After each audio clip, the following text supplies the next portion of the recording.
Hi, I'm Dr. P.K. Talwar, cosmetic surgeon, New Delhi, and I'm practicing cosmetic surgery for more than 30 years now. Previously, I was attached to Apollo and Max hospitals, and now I'm running my own cosmetic laser surgery center at Greater Kailash Part 1, New Delhi.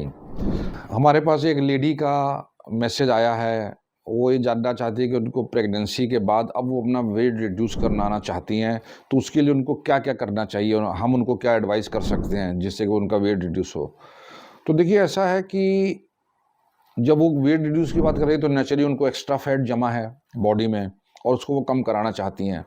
तो basically 3 चीज़ें होती हैं जो मैं हमेशा अपने patient को बोलता हूँ। उसमें होता है डाइटिंग, एक्सरसाइज एंड मेडिकेशंस। ये मैं हर पेशेंट को बोलता हूँ। तो डाइटिंग का मतलब ये है कि आप हेल्दी डाइट लीजिए, ज़्यादा तली चीज़ें ना खाएं। आपके जो डाइटिशियन हैं, जो प्रोफेशनल हैं, उनको आप कंसल्ट कीजिए। उनकी एडवाइस के हिसाब से आप डाइट्स लें जिससे कि आपका वज़न ज़्यादा ना बढ़े बल्कि उल्टा कम हो। तो ये चीज़ हो गई।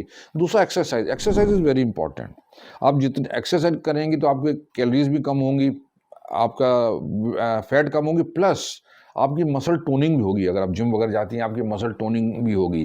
तो आपकी मसल टोनिंग होगी तो उसमें भी आपके फैट भी कम होती है और मसल टोनिंग हो जाती है। So that is second thing. And third is medications.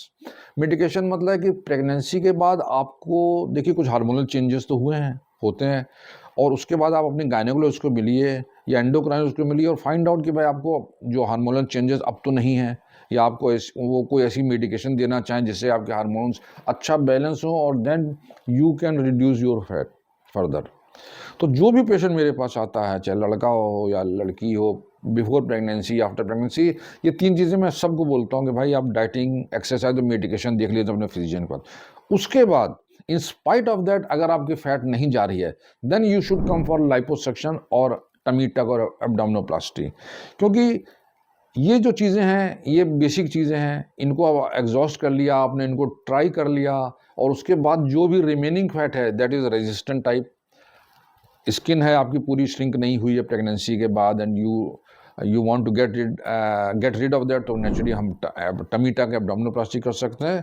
तो आपका जो प्रश्न था कि क्या करें, तो मैं यही कहा, फिर से रिपीट कर रहा हूँ। आप डाइटिशियन को कंसल्ट कीजिए, एक्सरसाइज कीजिए, मसल टोनिंग एक्सरसाइज उसमें होनी चाहिए, abdominal toning, and then consult your gynaecologist और endocrinologist for any hormonal imbalance. And then आप अपने आप को टाइम दीजिए, मे बी 4-6 महीने आप ट्राई कीजिए। तब उसके बाद अगर आपको लगता है कि अब इससे ज़्यादा आप कुछ नहीं कर सकती हैं, then you come to your cosmetic surgeon और वो फिर आपको डिसाइड करेंगे आपके लिए क्या करना उचित रहेगा।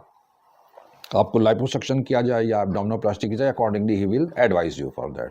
सो मुझे उम्मीद है कि आपको आपके प्रश्न का उत्तर मिल गया होगा और ये सावधानियां आप ज़रूर रखिए, आप इन स्टेप्स को फॉलो भी कीजिए। जब पेशेंट मेरे पास आता है, ऑलवेज टेल देम ऑनेस्टली कि भाई ज़रूरी नहीं कि आपको सर्जरी ही करानी पड़े। आप हो सकता है आप सर्जरी के अलावा इन चीज़ों से ठीक हो जाए तो आपका टाइम और पैसा भी बचता है नेचुरली, और हम यही चाहते हैं कि हमारे पेशेंट्स का भला हो। Money is not a concern for us. तो आप ये चीज़ें कीजिए, ये प्रिकॉशंस लीजिए, इन स्टेप्स को फॉलो कीजिए और उसके बाद अगर नहीं होता तो आप अपने शहर के किसी भी योग्य कॉस्मेटिक सर्जन संपर्क करें and I am very sure he will deliver the goods.